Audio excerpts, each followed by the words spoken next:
Hey guys, welcome back to the Life with Color podcast. I just wanted to hop on and let you know that this podcast is not only just on YouTube, but it's also on every major podcasting platform as well. So I encourage you to go ahead and like us, hit subscribe, turn on the notification bell, give us a rating, and also share this podcast on social media because this has an incredible message of hope and recovery from eating disorders.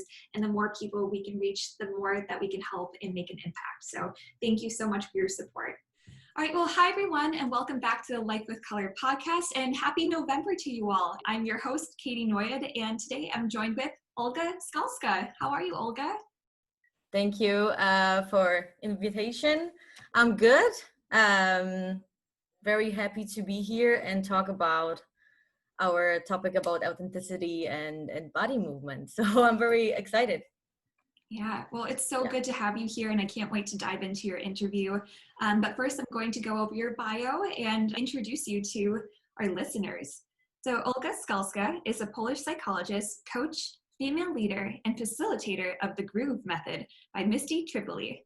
Based in Copenhagen, Denmark, Olga is the founder of Move&Grow, a business dedicated to move people and organizations forward so they can grow into their highest potential. Olga is passionate about helping others live authentic lives, and she regularly hosts workshops and dance classes covering various topics connected to body movement and mental health. So it's so cool, and I actually was at one of Olga's classes a couple weeks ago, so I got to experience what the class was like, and I was a dancer for over 15 years too, and so I was trained to dance a specific way. And for me, it was really freeing and an interesting experience to dance in this different way where it was about authenticity. It was about moving the way your body wants to. So I'm wondering if you can talk about the Groove Method by Misty Tripoli and what's that about? Thank you for an amazing introduction. Totally. It's always weird to hear about yourself, but thank you so much. So I am the facilitator of the Groove Method by Misty Tripoli. It's a big community called the World Groove Movement, and I've been doing it since 2018. Groove is all about having fun in your own body. So it means it's a fun, creative, and interactive dance group experience, which means we don't strive for perfection. We don't follow each other's moves. We have 2-3 basic steps, and we connect with a style of the song, but we all move in our own unique way. And that's how we express ourselves through this liberating body movement that we all have. So it's all about connecting with yourself and with people around you. We don't copy each other's moves. We don't strive for perfection. We are making sure that we feel good in our bodies. That's all about the feeling, not about technique or anything like that.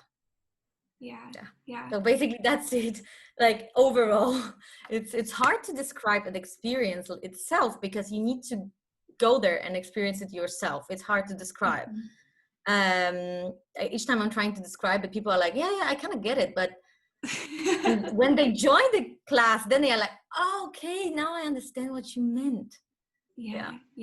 Well, it is a unique experience too. And I was actually doing a little bit of research on it, kind of in preparation for this interview.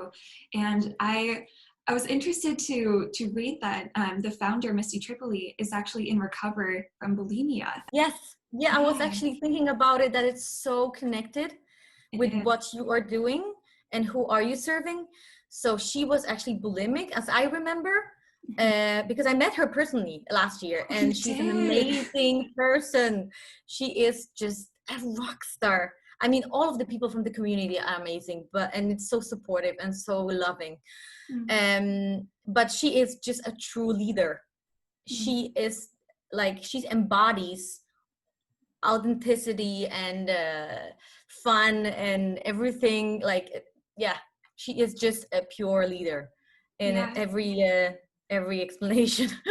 Yeah. Yeah. Well, I So could really see that. And in her story too, it was like she yeah. was working her butt off. She was at the top of her league Mm-hmm. essentially as a choreographer, but then she wasn't happy and she Yeah. wasn't treating her body well. And it was through this groove method that she was able to connect with herself through dance and also stop judging her Yeah. body. And miraculously, she said that actually her bulimia kind of it went away. And I will Yeah. say that treatment is always a really viable solution for people, and it's a great way to get support. But you know, everyone is different, and I think to find a movement or an art form that you connect with that um, helps you be true to yourself too is so important. Not just for people who are struggling with an eating disorder, but for absolutely everyone. So I was really impressed by the method for sure.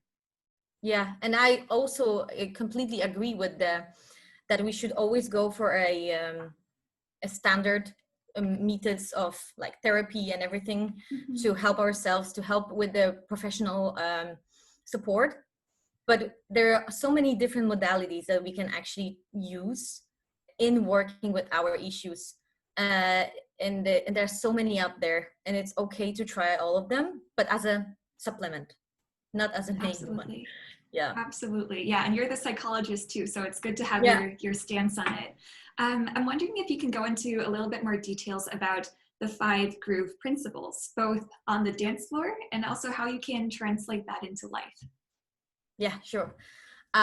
So we have 5 groove truths, and I completely agree with all of them, and I implemented them in all areas of my life, and they actually changed my life for better. Mm-hmm. So the first groove truth is no one cares how you look like when you dance. And it kind of just refers to our fear of judgment and how we decide to show up in the world. And so I was, as everyone else, I was afraid of showing up as my authentic self, and it reflects.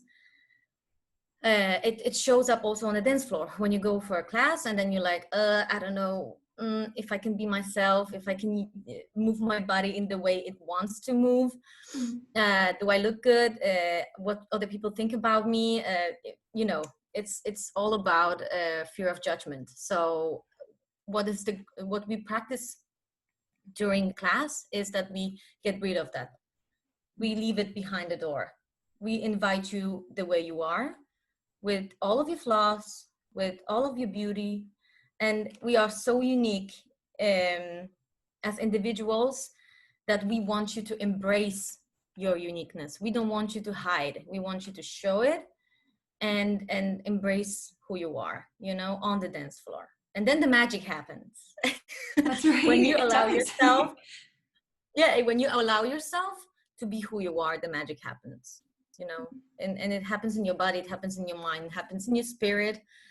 So I love to see people when they come to Groove for the first time and they are so afraid. They don't know what to expect. And then you tell them the truth. So you kind of encourage them to open up. And in the end of the class, they kind of get it, and then they're just free and in their zone. And it's amazing because after Groove, you can see this bliss on their face that they allow themselves. Not everyone, let's just be honest about it, not everyone is able to do that. So Groove is not for everyone, and that's what we were taught on our training, that you will meet people who are just not there yet, and that's fine. They need some, maybe they need some more time, you know. So yeah, that's the first groove truth. Then there is your way is the right way, which is about your own unique self expression. So your dance describe who you are, and it's your own. No one can dance like you. No one can live your life like you. There is no right or wrong. How you live your life and how you decide to show up as your own unique being.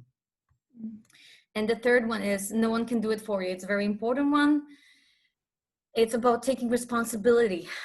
And that's something that sometimes we are waiting for someone to save us, and we are resistant to take charge of our lives. And And it's very important as well in the class that I can guide you, and I can encourage you to open up, and I can encourage you to let go of the fear. But as long as you don't do it yourself, I can't do much.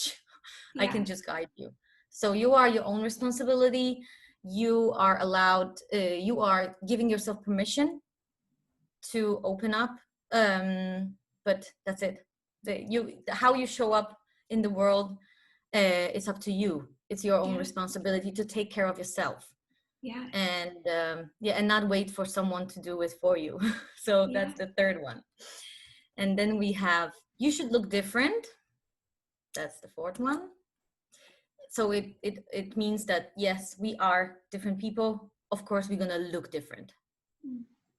That's something natural. Of course, our bodies are different. It doesn't mean that one body is better than another, but it means there are differences, and that's okay. Mm-hmm. You know, we have different bodies, we have different talents, we have different personalities. That's one of the components. So Mm-hmm. you should accept the way you look and embrace the way you look, instead of beating yourself up or comparing yourself with other people, that you don't look a certain way, because there's so little influence on how you look like. Of course, we can change some things and influence some how you look, but yeah, you've been born this way. The God or universe wanted you to look this way. So just make best out of it Mm-hmm. and embrace it and love it. And your body is the most unique the way it is. So just embrace it. And the fifth truth is, you don't understand something until you apply it. So everything that I talk about right now is just a theory. If it's not practiced, if you don't do it daily, you know, with yourself, how you show up for yourself, if you don't practice it, and it requires a lot of courage, that's for sure. That's all just a theory if you don't put it in practice. So it's just daily practice that you need to allow yourself to to implement in your life, Yeah. basically. Yeah. Well, I love the principles, or what Yeah, specifically are they called? The truths. the truth. Yeah, the truth. I love Mhm. the truths. And I think that, yeah, if applied, if you take step number 5, then they really could impact your life in such a beautiful and Yeah. positive way. I'm Mhm. wondering if you can share a little bit about how they've impacted your life before we go on. Yeah. Yeah.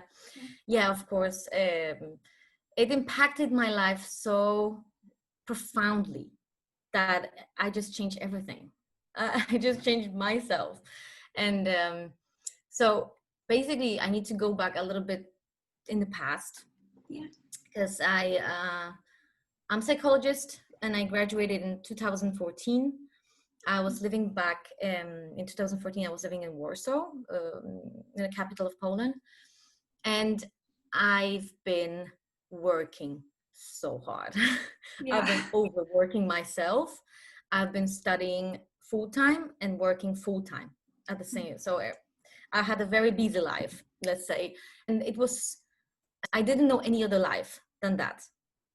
I've been raised in the family where my perfectionism has been kind of conditioned for me to believe that Sure. this is what you have to do. This is, you have to work hard. You can't really think about yourself. And so I've been a perfectionist all my life. I've been always striving for perfection and always being on the top of everything, always being the best. And I paid the price for it. I had at the end of my studying, and before I moved out from Poland in 2015, I was suffering from anxiety, like a severe anxiety, and severe insomnia. I couldn't sleep at all, and back then I was not even aware where does it come from. Mhm. So I graduated, and then I had this quarter life crisis, and I was just having an internal conflict of, well, like, my heart wants to do something else and show up differently than just going to work and working my butt off, Yeah, and just doing what you're pleasing supposed to everyone. do. Yeah, what I supposed to do, what my parents expected me to do, what Mhm. society expected me to do. And inside me, I was just screaming, like I was suffocating myself. And I had this internal conflict of, I really want to go and do something else, and travel and experience life in a different way. But on the other hand, on the other side, I was afraid. I was afraid of judgment. I was afraid of rejection. I was afraid of everything, basically, Yeah. you know. Yeah. But then, in the end, I decided, okay, that's it. I can't do this anymore. I'm gonna die if I don't change something. Yeah. And uh, and uh, and I just decided to buy one-way ticket to Spain, actually to Ibiza, because I was always my dream to go there. Yeah. And I just, I was like, okay, I need to try something else. I need to try another lifestyle. I need to try look for my answers. There's something missing in my heart that I need to find. So I went to Spain. I had very good time. There's many other stories that happened there, but we don't have enough time to talk about it. So, but that was Other the time. first step. Yeah, it was the first step for me to claim my freedom and own my life. So I went there. I spent there 3 months. I met a lot of fantastic people, and I started like trusting myself more with my decisions. Mhm. And then I went to Denmark because I got accepted for the university, And the universe university. made it happen. Yeah, university. And I had no plan, basically. I was just like, I was going with the flow, and I was like, okay, I got accepted. It means I need to check it out. And so I came to Denmark. I started studying, and I went back into my overworking pattern. Yeah. It's just, again, I went back into the pattern. So again, I came to a new country. I had to prove myself. Mhm. I had to, even though I'm an immigrant, everyone was saying, oh, it's going to be hard for you to find a job. You know, you don't speak the language. Yeah. All of Yeah. these things, you know, they came back. So I just started proving myself every work, at the university, you know, at the workplace. I was always the best. I was always like climbing the Yeah. ladder. Mm, and of course, yeah, I had to pay the price. Yeah. And for everything like that, you need to pay the price. And I paid the price. And I was, after graduation, again, I was not depressed. This is too hard.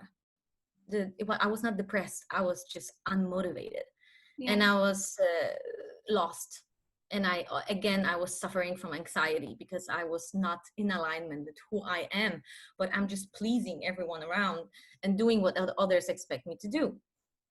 And again, it was like a vicious cycle, right? Mhm. So again, I just decided to go away and get some clarity in my head. So I went to Spain again, and I spent there 3 months, without any goal of, you know, what I should do. I just let the flow in. And I met lots of fantastic people again, and I took care of myself, like for the first time. Mhm. I really took care of myself, and I also reconnected with my biggest passion, which was dancing. Yeah. And I always thought that I really can't dance, you know. I don't have any technique, and I just love to dance, but I can't really show it to anyone, right? Because this is not good enough. So I was always keeping it for myself, you know. I was always only dancing with myself when no one was looking, or at the party when I was, of course, Yeah. drunk. Uh, but it was not for anyone to look at. Um, and then at one point, at some networking event, um, someone said that they're the dance coach, and they are teaching this method called Groove. And then something like clicked in my head. I was like, I need to talk to this person. So after the event, I came up to this lady, and I asked, what is Groove? What are you teaching? And she said, well, it's like this interactive group, this experience. You don't really need to be a dancer. You just, it's all about freedom of self-expression, and you do it with others. And then I was like, oh my God. Sign me up. Oh my God. Yeah. I was like, tell me more about it. Where should I sign up? You know, like I wanted to do it so bad. So she sent me an email, and I saw that the training at that moment, the next training was in Copenhagen, where I live. So you're like, I'm going And right I was back, like, this is leaving Spain. no, it was actually in September, and I was Oh, in Spain till end of May. But the next one was okay. in Copenhagen, like, I don't know, few streets from where I was living. And I was like, this is not a coincidence. This is like, universe is screaming, go for it. Right. Yeah. So I just signed up. I signed up right away. And I've never tried Groove before. I was just like, this is something I'm pretty sure is my thing. Never tried it before. and signed up. I was just like, shut up and take my money. I believed in it so bad from the first moment. And it actually paid off. It was another act of self-trust that I give myself now credit for, that your heart knows first before your logical mind can kick in and start talking to you. Oh, maybe you should not do it. Because that's we are not only our minds, we are our bodies, and we are our spirit. So yeah, I listened to my heart again, and it paid off. I came back to Denmark. I did my facilitator course, and it blew my mind. It blew my mind how much methodology is in it, and how much wisdom is in it.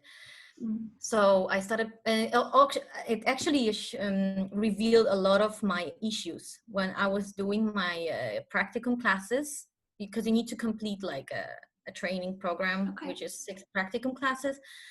All my perfectionism issues came up, and that's where I had one of my other breakdowns, because I just started seeing so clearly that I have issues with perfectionism, with control, that I need some healing as well. And Groove helped me a lot with healing, with like being authentic, with showing up what you want to do, and who you want to help, and how you want to lead your life, how you want your career to look like. And I just started answering those questions thanks to embodiment and Groove. So it was a journey. I also went through my own therapy. I went through massive amount of self-development the last 10 years, actually, last 10 years. I was always a crazy freak about self-development. But what, from the moment I discovered Groove, it just skyrocketed. Yeah. And it gave me so much more than just working with my mind. It went deeper than that. Working with my spirit, working with my body, it gave me so much more holistically to heal and to accept myself, and let myself to let go of my own fears, and to accept myself the way I am.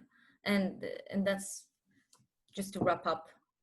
That was my journey. And then when I started practicing it, I noticed how much it helps other people, and how much it changed people around me, like my friends, and how my personal change impacted all the people around me was just like, I couldn't describe it in words. My relationship with my friends and my family, they all changed. That's also because I went through a therapy as well, and I started setting up clear boundaries with people instead of pleasing. So it all in all had a holistic impact on my life. But and then I just decided, okay, I need to use it. I need to use my gifts, and I need to use my talents and my wisdom and my knowledge and my story to help other people. And that's how Move and Grow came to be. came to be. Yeah. Yeah. And it was a big of a journey, because only setting, like putting up my Facebook page, it took me 3 months.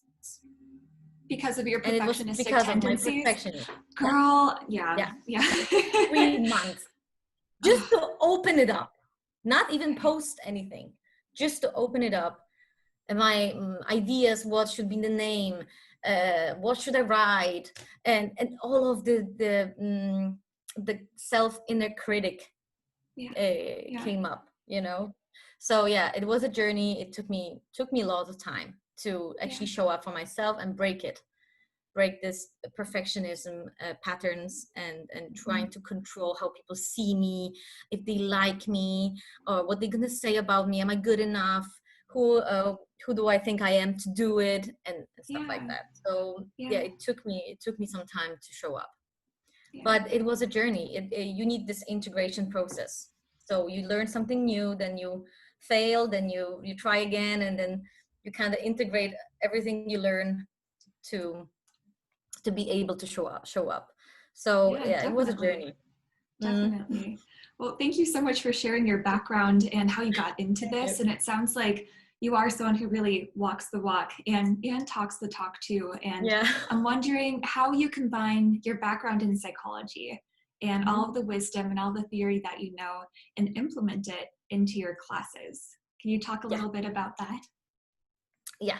So basically, when I graduated, I didn't want to be a psychologist. So I was so like, no way. Like, I have this degree, not going to use it. My mom suffered so much when I told her I'm not going to be a psychologist. Like, and she was so disappointed, because I was always expected to be a doctor. And, when I graduated from psychology, the first question from my parents was like, oh, where are you going to, okay, you should start your PhD, right? Oh, wow. That was like, and you're like, I want to go to Spain. Yeah. I want to go to Spain. Yeah. I don't really want to do it. Yeah. I quit my corporate job, which also was a big shock for people around me, and for my parents. And they had some difficulties understanding my way of finding my path. And so it was painful.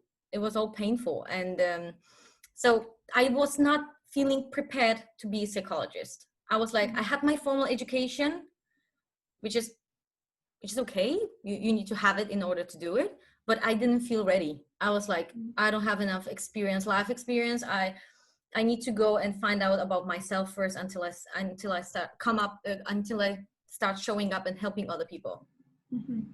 So I just decided, okay, well, I am psychologist.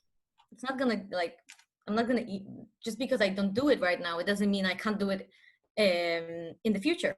Yeah, it's all relevant. I just and I was all my life I was working with leadership, and I was managing people and venues, and I was showing up more in the coaching way. Like I was coaching people, I was helping in this sense. And so, but it came back to me. Psychology came back to me when I started doing Groove, and I was like, okay, that's the thing. That's my language, dancing and embodiment and implementing all of these things together. That was when I realized that, okay, now I can do it.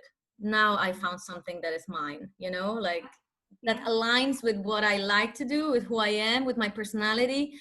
So, and dancing was always my thing. And people around me were like, oh, can you teach me how to dance? I was like, no, I don't know how to dance. Move the way you want to. Yeah. Yeah, you should do it your way. And I didn't know that I was actually talking about groove, not even knowing the concept. So when it all fell into place, I was like, okay, now I can work with people who are struggling with perfectionism, control, self-esteem, self-worth, self-confidence, because these things I went through myself. I know how to deal with that. I know how painful it is. So I was like, okay, now I can help. I have my crowd. I know who to serve. And I started doing the groove classes, with a bit of psychological twist to it. Yeah. So I was working with self-confidence. I had a workshop called Confidence, Ooh. Yeah. Oh, that's so clever. Yeah, because I feel like when you dance, it makes yourself so vulnerable, Yeah. and you need to have a confidence to actually show up. And so I made a workshop about confidence and self-esteem, and then it was divided into some theoretical part about how to be a more authentic, and how to build up strong self-confidence and Yeah. self-esteem. And then we were practicing what we learned during the workshop on the dance floor, with all the groove truths, and with all the boldness Yeah. to practice it on the dance floor. So theory plus practice, and that's how I combined it. Also, I did some workshop about shame before Oh. lockdown. Do Yeah, you that's bring a Brene Brown into it? yeah, Yeah. all Yeah. about Brene. It's She showed all up. about Brene. Yes, yes, it was all about Brene. I love her. I read all her books, Yeah. and Yeah. and she's fantastic, and she's so warm-hearted person Yeah. that you just read it and you're just like, oh yeah, I need to Yeah. implement all of this in Yeah. my life. Yeah, so it was based on the Brene Brown work. She was also credited for that. So and yes, so we work with shame and how we can develop shame resilience Okay. in our life, because shame is an emotion that has a function, and we need shame. Like people are just so resistant to understand that all emotions are good. They just tell us a different story. And shame has one of the functions. It's not the really it is a destructive emotion, but we cannot get away from shame. There is no way to get away from shame. We just need to accept it, that it is there, and move in a constructive way to deal with it. So that what was the workshop about. And then we danced as well to overcome shame and the body image issues and confidence and all of that. So that was one of the workshops. I work a lot about with emotions. So before we have a song, I sometimes build up a story. So at the last one, you remember the one that Is it the castle one? Yeah. Yes. Can you talk about this? Because I mean, Yeah. hearing your story, and we kind of have similar backgrounds too, with the perfectionistic tendencies and wanting to make sure you're doing everything just so exact. And who are you impressing? You know, and can you talk a little bit about that song and that? Yeah. Yeah, exactly. So one of the songs that I used during the last class was called Castle. And before we started dancing, I just introduced an idea that we should just close our eyes and think about all the time, think about how many times in your life you've been expected to do something or be someone that you're not, because that's what was rewarded. And some people ask you to be someone who you're not, so you are like the marionette, and you need to show it with your moves. You are the marionette, and someone else is like controlling your life. And the music, when the music breaks down, then you need to break those strings with your moves. So you just claim your freedom. This is when you claim your kingdom, because the name of the song is Castle. So you just express it with your body moves, and you release it. You release the judgment. You release the expectations. You just show up as you are. And that's when the magic happens, when people just really feel the story to this song. Because we all have it. We all have to go through a journey of self-discovery, and we need to break those strings of people's expectations and society expectations, who we should be, or should we have children, or should we have a career, or you should do this and that because that's what everyone else is doing. And it really resonates with people. It really does. And so that's one of the songs that I use in my classes. but there's many others. And sometimes you express anger, sometimes you express sadness, and sometimes you express joy. And you just take yourself to another level of, of self-expression. And one thing that I noticed too from doing the dances, you kept saying, take up space and make it your own. Space, yeah. And I want to mention, I think it's Amy Cuddy. She's a social psychologist, and she has a TED Talk that is, your body language may shape who you are. Have you heard of that TED Talk?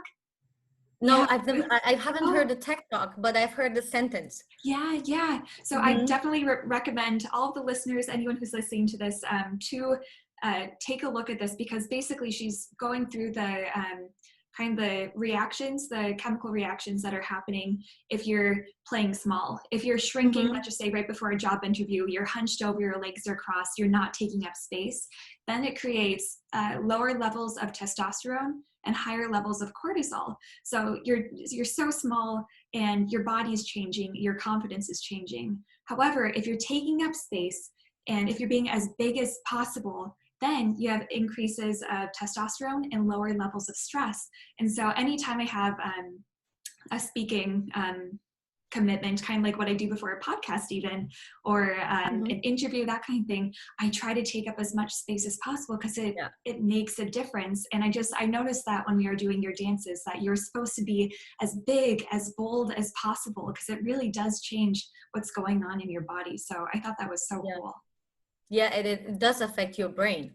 Yeah. So as you said, the cortisol level. And so whenever we are scared, of course we shrink, right?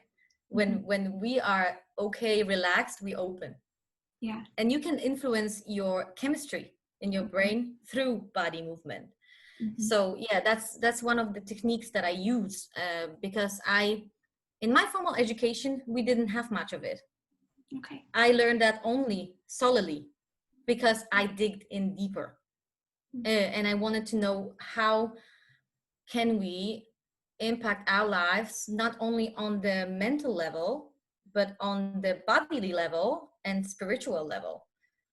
So when you make yourself big in the bodily level, you also open up your heart and your vibration to receive more. And that's beautiful. And I think it's so important to do. And that's what really important, what I do in my class, for people to help themselves reaching what they are aiming for, if they want to be more self-confident, or if they want to have that just basically to have a better self-worth, to show up more boldly in their own lives. They need to take up space, and they need to stop thinking about what other people are going to think about it. And that's one of the powerful exercises, to take up space and just make yourself big. And one of the exercises that we do is take up space. Or also I did another one called self-compassion and self-care, when you have to rub your arms around yourself and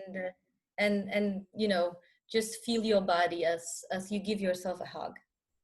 That's another one. I mean, there are plenty, so I'm not able to talk about all of them, but this one about taking up space and let yourself be seen, it's a very powerful one, because we as a human beings, we have those three needs, which is being seen, being heard, being understood.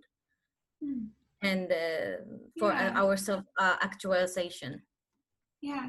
So being seen is a big part. And being seen authentically too, because you were talking about in the beginning that this style of dance isn't for everyone, and sometimes it takes a few tries to get it. And I will say that, with 15 years of training and with being a dance teacher, and you're striving for perfection, if you're competing, if you do it a certain way, you will get higher points. And so your brain is then wired to think, okay, I have to do it exact.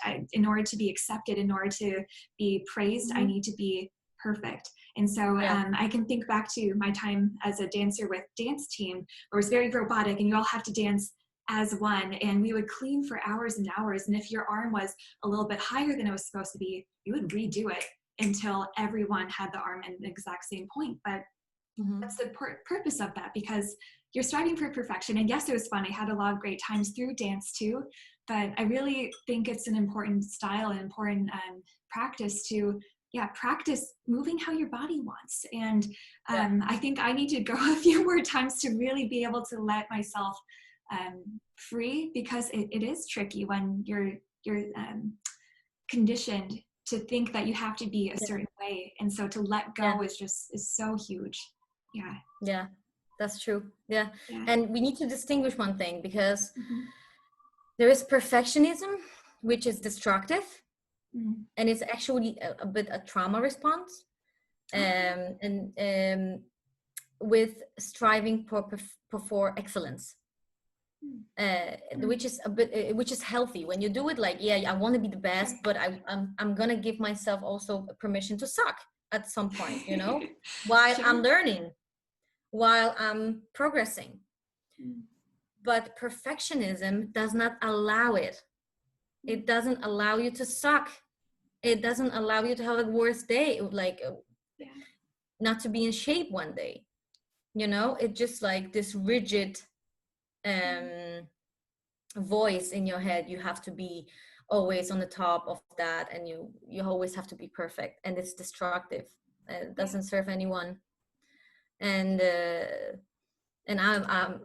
I'm perfectionist myself, a recovering one, so I know where my perfectionism comes from, and it's because my parents were very strict about me being always the best and always looking the best, and they did, and to be honest, they didn't really know that it's bad for me. They really thought that this is something good for me, and I forgave them for that. They all operated from the place of their own traumas and what they learned from their parents, and they didn't know any better. So, but we as children, and if we when we get some self-awareness about this was not right, and I don't want to pass it on anymore to my kids. Now this is where it ends. So I want to work with people who don't want to repeat those ancestral traumas and patterns that they inherited unconsciously from their parents. And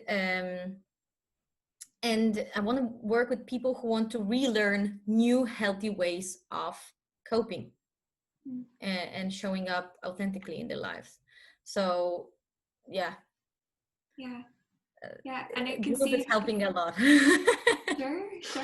Well, and I can see how this could really help people who, of all backgrounds, but especially people who are struggling with having an eating disorder or in treatment or in recovery, because oftentimes people are perfectionists or they're people pleasers. And so I can just see how, freeing the style of dance and this philosophy would be for people. I'm wondering, one second. How do you help people with body image through this style and through your business of Move and Grow? How do you work with people to have them be comfortable in their bodies and self-respect and that kind of stuff? So I help a lot through embodiment practices. So feeling safe within your own body, because when we are in perfectionism mode, we don't really trust ourselves, and we are not in touch with ourselves and with our own body. So meaning we are disconnected from our heart and from our physical being. We have some idea about ourselves that we want to strive for, and that's what happens. And therefore we abuse our body in order to fulfill the expectations. And what I want to do in my class is to feel safe within your own body first. And when you feel safe within your own body, and then you're relaxed and grounded, then there is less need to prove and less need to please. So so that's one of the things that I do. It's connecting with your body, grounding yourself, and being relaxed, and trusting yourself and your own body. That's one of the tools. So there's many exercises for that. Yeah, connecting with your authentic self. So everything that we buried because of the conditioning, we have to dig in and get there to the Yeah. core of our being, of who we are. We need to get these layers, get rid of those layers. And this is how I, through groove and through embodiment, I help people to dig to this core of yourself and connecting with the core of your being, with your values, with who you are, with what you stand for, what you represent, what you believe in, not what your mom believes in, not what your boss believes in, but with what you believe in. What are your values? What makes you happy? So that's another one. On more like physical level, I would say I always encourage people, like to work with their body, but in the way that it makes them feel good. That's so important. Yeah, and not to abuse your body, going to the gym and just like getting beaten up during the workouts just to feel that you had a workout, to abuse your body. Not to abuse your body, just to but have this motivation towards something. Like, I work out because I love my body, so I'm just gonna do some exercise that makes me feel good, and it doesn't feel like a duty. So that's one of the things with working with the body. Also looking at our life more holistic way. So dealing with your emotion, facing your emotion, allow them to be, instead of using food or using alcohol or using shopping as a distraction from our emotions. So that's another one. Yeah, but that's more or less this. Sure. That's it. Yeah. And kind of wrapping things up a little bit too, what advice do you have for someone who is currently struggling with self-confidence or their body or their self-esteem? Do you have any advice from this, your psychology background, or you personally, or with Move and Grow? What can you say for that? Okay, I would say, first of all, you are not alone in your struggling. Because what we tend to do is that when we have a problem like that, we always think that there's something wrong with us, and then probably no one else has the same issue. And I had this issue with my dysfunctional family patterns, and I was never talking about my family with anyone because I thought this is only my issue. And I didn't want to talk about my family, and always changing the subject, and so that was my issue, right? And in the moment when I started to opening up and talking with people about it, I noticed that 70% of my friends and people around me has exactly the same issues. And then I noticed, oh my God, this is actually, it's not only about me. There's so many other people struggling. And if I keep this as a secret and other people keep it as a secret, it's not going to help anyone fighting it. So I would advise people to open up about it and seek help, and remembering that you are not alone in it. There's probably plenty of other people struggling with the same. So that's the one thing. There is nothing wrong with you. It's not your fault that you have learned something that's not serving you. It means that you have something to unlearn and learn something that helps you elevate your life. And you just need to change some habits, and you need to change some patterns of thinking and believing. But there's nothing wrong with you. That's so important to tell people. There's nothing wrong with you. You just need to unlearn some things, and acknowledge yourself for already seeking some answers, because people are like, they don't want to share anything, but they do Google, they do the research, but you know, it's hard to reach out. So I would say reach out. I reached out. It helped. Yeah. Yeah, it helped. Yeah. You cannot do this alone. You need some help. You need some guidance. Reach out to professional from the field of whatever you're struggling with. Reach out. Yeah. Because you're so right, you're never alone, and the No. second you do open up, then you connect with someone who maybe has had the same experience, or maybe they know someone, and that connection, that authenticity, that showing up and showing your vulnerabilities, it's that connection is what really matters too. So I love that. Yeah. And you need to surround yourself also with people who went through it. Learn from them. Maybe one day you will help someone who's struggling now. Yeah. Maybe you'll start a whole entire business, kind of pushing it or putting it forward for sure. Yeah, pay it forward. Definitely. Yeah. Well, thank you so much for your time today. And really quick, if anyone wants to look you up and look into Move and Grow, where can they find you? So my website is being built right now. It's still in the last stages of development. So I would say www.moveandgrow.co. There is no M in the end. No That's M. very important. No M, guys. No M. So moveandgrow.co. Hopefully it's going to be up and running very soon.